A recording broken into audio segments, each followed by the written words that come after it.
बिस्मिल्लाहिर्रहमानिर्रहीम, अस्सलाम वालेकुम। मैं हूं फैसल अली। मकबूजा जम्मू कश्मीर से अहम तरीन डेवलपमेंट सामने आ रही हैं। बिलखुसूस मंगल के रोज़ जब पाकिस्तान और न्यूजीलैंड के दरमियान क्रिकेट मैच हुआ, पाकिस्तान ने ये मैच जीत लिया और इसका जश्न न सिर्फ पाकिस्तान में मनाया गया बल्कि एक बार फिर श्रीनगर के अंदर भी इसका जश्न मनाने की इत्तलात सामने आई।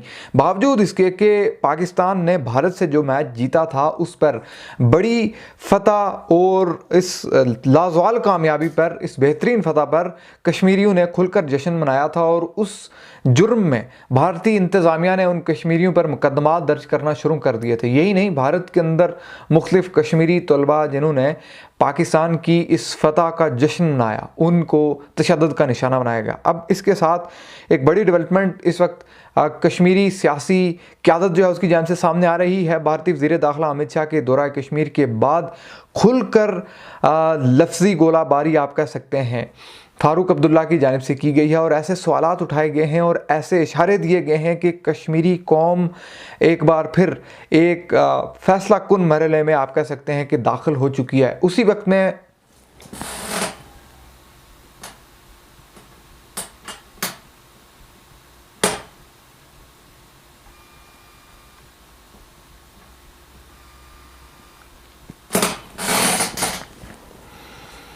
बिस्मिल्लाहिर्रहमानिर्रहीम, अस्सलाम वालेकुम। मैं हूं फैसल अली। मकबूजा जम्मू कश्मीर के अंदर मुजाहिदीन की कार्रवाइयाँ लगातार जारी हैं। इस वक्त जब हम आपसे बात कर रहे हैं तकरीबन भारतीय फ़ौज के ऑपरेशन का 17वां रोज़ है। इस ऑपरेशन के दौरान कोई भी वाज़ेह सबूत इनके हाथ तो नहीं लग सका, लेकिन मंगल की शाम को भारतीय मीडिया ने कुछ दावे ज़रूर किए गए हैं।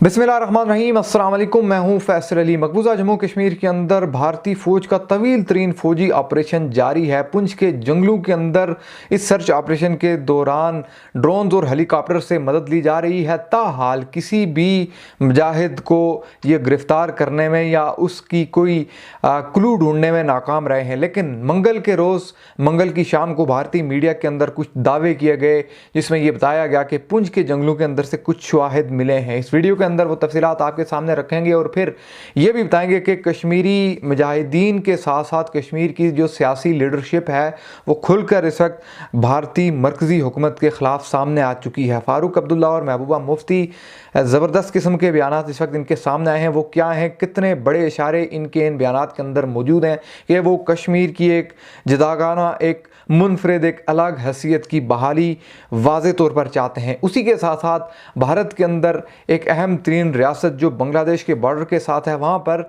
मुसलमानों के घरों और मसाजिद को आग लगाए जाने के वाक़यात रिपोर्ट हो रहे हैं। इसी दौरान आपको ये भी बताएंगे कि इस दौरान ज़ाहिर है कि 25 से 28 अक्टूबर के दरमियान भारत की सेंट्रल कमांड के टॉप के जनरल्स का अहम तरीन इजलास भी जारी है दिल्ली के अंदर। वहाँ से भी कुछ अहम तरीन फैसले मुतवक्को हैं। ये तमाम तर तफसीलात इस वीडियो में आपके सामने रखेंगे। आगे बढ़ने से पहले दरख्वास्त होगी, जो लोग हमारे चैनल पर नए हैं चैनल को ज़रूर सब्सक्राइब कीजिए, वीडियो को लाइक करें, बेल आइकन पर भी क्लिक करें ताकि आप आने वाली अपडेट से आगाह रह सकें और अपना फीडबैक कमेंट सेक्शन में ज़रूर दीजिए। मुजाहिदीन की जो कार्रवाइयाँ हैं कश्मीर के अंदर वो कम नहीं हुई हैं, उनका दायरा कार फैल रहा है। जो इतलात 2 रोज़ पहले तक की थी, जिस तरह से हमने आपको बताया था कि राजौरी और रियासी से 2 सिविलियंस कश्मीरी जो हैं वो लापता कर दिए गए थे, उनको ताहाल भारतीय फ़ौज, खुफिया एजेंसियाँ और पुलिस मिलकर ढूंढ रही हैं। ये 2 लोग इतने अहम तरीन क्यों हैं भारतीय इंतज़ामिया के लिए, उसके हाल से हम आपको बता चुके हैं कि ये आम लोग नहीं हो सकते। किसी न किसी तरह से कहीं ना कहीं इनके लिंक्स भारतीय पुलिस और फ़ौज के साथ मुखबर की हैसियत से ज़रूर रहा है। इनका ताल्लुक इस बुनियाद पर कहीं ना कहीं ये मुजाहिदीन के हाथ लग गए हैं। सबसे अहम तरीन चीज़, ग्रेनेड हमले इस वक्त एक बड़ी तादाद में रिपोर्ट हो रहे हैं। पहले पुलवामा के अंदर ये देखने को मिला था, फिर उसके बाद कुलगाम के अंदर भी एक ग्रेनेड हमला जो है वो देखने को मिला था। उसी के साथ साथ इस वक्त एक इत्तला सामने आ रही है कि अनंतनाग के अंदर से धमाका खेज़ मवाद जो है वो मंगल की शाम को रिकवर किया गया, जिसमें बम डिस्पोजेबल जो स्क्वाड है कश्मीर के अंदर, उसकी जानिब से जो स्टेटमेंट सामने आई, उन्होंने ये कहा कि फतेहपुर का एक इलाका है जो जनूबी कश्मीर का एक अहम तरीन इलाका है अनंतनाग डिस्ट्रिक्ट के अंदर। यहाँ पर मंगल की शाम को कुछ बारूदी मवाद जो है वो एक ऐसे मकाम से रिकवर किया गया यकीनी तौर पर जहाँ से भारतीय फ़ौजी कानवाई को गुजरना था या CRPF के लोगों ने यहाँ पेट्रोलिंग करनी थी। तो ये एक ऐसी कार्रवाई देखने को मिल रही है जिससे ये बखूबी अंदाज़ा हो रहा है कि पुंछ से शुरू होने वाली ये मज़ामत अल्टीमेटली इस वक्त पूरे कश्मीर के अंदर फैल चुकी है। इससे पहले ग्रेनेड हमले मुख्तलिफ लोकेशंस पर रिपोर्ट हो चुके हैं।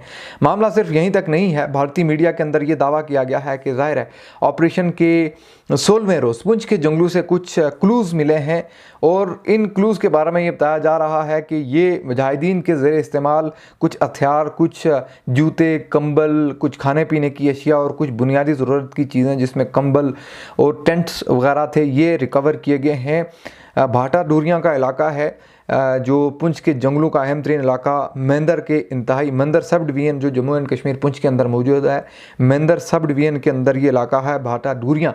यहाँ पर ऑपरेशन के दौरान मुजाहिदीन के ज़रिए इस्तेमाल असलहा, कुछ गोला बारूद, कुछ ग्रेनेड्स, कुछ कंबल, कुछ खाने पीने की चीज़ें भारतीय फ़ौज के हाथ लगी हैं। ये दावा है कुछ कश्मीरी मीडिया का और कुछ इंडियन मीडिया का भी। इसमें ये बताया जा रहा है कि एक AK-47 फिर उसके साथ साथ कुछ मैगज़ीन और AK-47 की 29 राउंड्स, 2 ग्रेनेड्स, डेटोनेटर्स और कुछ बिस्किट के पैकेट्स और उसके साथ साथ टी-शर्ट्स, जैकेट्स, ब्लैंकेट्स और फिर जूते जो हैं वो यहाँ से मिले हैं। ये कोई एम्बुश था कश्मीरी मुजाहिदीन का, ये क्या था, ये क्लूज़ क्यों छोड़े गए, जानबूझकर छोड़े गए या ये फ़ौज के हाथ क्यों कर लगे, इसमें भी कोई ना कोई हिकमत अमली ज़रूर है जो कि आने वाले दिनों के अंदर खुलकर वाज़ेह हो जाएगी कि पुंछ के जंगलों के अंदर जहां 17 रोज़ से भारतीय फ़ौज का तवील तरीन ऑपरेशन जारी है, ड्रोन और हेलीकॉप्टर से मदद ली जा रही है कि यहाँ से इनको मिलिटेंट्स मिल सकें, लेकिन वो उनको नहीं मिल रहे।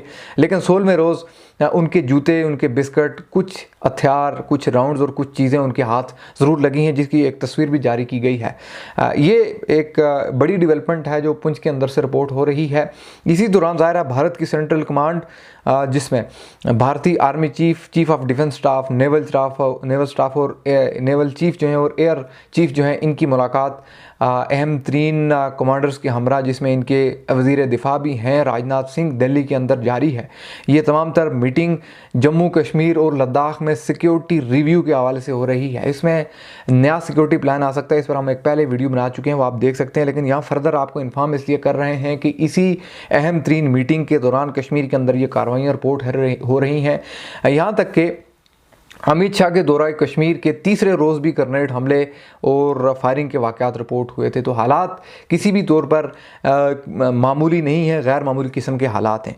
इस तमाम सूरत हाल में कश्मीर की जो पॉलिटिकल लीडरशिप है, सबसे बड़ी जमात नेशनल कॉन्फ्रेंस और पीपल्स डेमोक्रेटिक पार्टी यानी कि फ़ारूक अब्दुल्ला और महबूबा मुफ्ती, इनके वक्तन फ़वक्तन रद्द अमल जो है वो सामने आ रहा है। एक तफसीली गुफ्तगू, तफसीली बयान फ़ारूक अब्दुल्ला ने दिया जो मंगल के रोज़ इन्होंने दिया और इनकी इस गुफ्तगू को जो हमने पढ़ा और जो समझने के बाद ऐसा लग रहा है कि एक अच्छी खासी नाराज़गी इनके यहाँ मौजूद है, क्योंकि भारतीय वज़ीर दाखिला कश्मीर के अंदर आया, वो किसी भी कश्मीरी सियासी लीडर से, किसी भी क़यादत से मिलकर नहीं किया, बल्कि वो इनके काउंसलर से एक मुख्तलिफ तरीके से मिलकर गया, इनको इन्फॉर्म किए बगैर। फ़ारूक अब्दुल्ला ने खुलकर तनकीद की कि अब जब भारतीय हुकूमत रो रही है कि कश्मीर के अंदर पाकिस्तान की जीत का जश्न क्यों मनाएगा, पाकिस्तान ने भारत से T20 मैच जीता तो कश्मीर के अंदर जश्न मनाया गया, ये क्यों हुआ। फ़ारूक अब्दुल्ला ने कहा कि ये आप जान लीजिए कि ये एक लावा है जो पक रहा है और ये एक वक्त आएगा, ये पक कर फटेगा और अल्लाह जानता है कि इसकी ताकत कितनी ज़्यादा होगी। ये फ़ारूक अब्दुल्ला का कहना है। और उन्होंने ये कहा कि कश्मीर के लोग एक बार फिर आर्टिकल 370 और 35A को बहाल होता हुआ देखेंगे और भारतीय हुकूमत को ये बहाल करना पड़ेगा रियासत जम्मू कश्मीर की जो खुसूसी हैसियत है, जो स्पेशल स्टेटस है, क्योंकि भारतीय हुकूमत जो है वो उसने आर्टिकल 370 और 35 से बिलखुसूस फ़ारूक अब्दुल्ला ने अमित शाह जो भारतीय वज़ीर दाखिला हैं उनको मेंशन करते हुए, मुखातिब करते हुए कहा कि ये तो वो शख्स है जिसने खुद भारतीय पार्लियामेंट में खड़े होकर 35 और 370 के खात्मे का ऐलान किया था और उसके बाद इसने ये कहा था कि अब कश्मीर के अंदर जो है वो वायलेंस नहीं होगा, उस तरह से फायरिंग नहीं होगी, उस तरह से मज़ामत नहीं होगी। फ़ारूक अब्दुल्ला कहते हैं कि मज़ामत कैसे होती है, आपने तो हर घर के बाहर अपना एक फ़ौजी खड़ा किया हुआ है, आपने लोगों के ऊपर एक पैरा बिठाया हुआ है है, आप लोगों को हिलने जुलने नहीं दे रहे। ये वो अल्फाज हैं जो फारूक अब्दुल्ला के हैं। सुरनकोट पुंछ के अंदर जहां इस वक्त ऑपरेशन भी जारी है, इसी ज़िले के अंदर एक अहम तरीन पॉलिटिकल गैदरिंग जो है वो इन्होंने की और वहाँ पर ये तमाम तरह की गुफ्तगू सामने आई। इन्होंने ये कहा कि बीजेपी का जो मंशूर है, एक बार फिर इन्होंने वो चीज़ें दोहराई कि ये हिंदू मुसलमान की बुनियाद पर कश्मीरियों को तकसीम करना चाहते हैं। ये जम्मू कश्मीर की जो एक पूरी हैसियत है उसको रियासत से हटकर यूनियन टेरिटरीज़ में बदल कर अपने मकासद हासिल करना चाह रहे हैं। इन्होंने तनकीद की फारूक अब्दुल्ला ने, यहाँ तक कि पाकिस्तानी पॉलिटिशियंस पर भी और भारतीय पॉलिटिशियंस पर भी, कि कश्मीर का नाम इस्तेमाल करते हैं ये और इलेक्शंस जीतते हैं, पावर में आते हैं, लेकिन कोई भी कश्मीरियों से नहीं पूछता कि वो क्या चाहते हैं। ये फारूक अब्दुल्ला की वो स्टेटमेंट्स हैं जो खुलकर सामने आई हैं और एक बड़ी आप कह सकते हैं कि कॉम्प्रिहेंसिव गुफ्तगू है, काफ़ी तवील है, लेकिन मुख्तसर आपको ये बताऊं कि जिस तरह से इन्होंने पहले बयान में ये कहा था कि पाकिस्तान के साथ बातचीत की जाए, भारत बातचीत करे, दो तरफा अमन बाल हो, राब्ते कायम हो, आना जाना शुरू हो। एक बार फिर उन्होंने यहाँ पर अपने इस बयान को डिफेंड किया, क्योंकि इन्होंने पहले बयान दिया था तो अमित शाह ने इस पर तरदीद की थी कि ये पाकिस्तान के साथ बातचीत की जो है वो बहुत ज़्यादा हमायत कर रहे हैं। इन्होंने कहा कि मैं बिल्कुल खुलकर हमायत करता हूँ कि पाकिस्तान के साथ बातचीत होनी चाहिए। अभी तक जंगों में आपने क्या किया, आम लोगों को मारा है, गरीब लोग मरे हैं, लेकिन अब हम ये नहीं चाहते।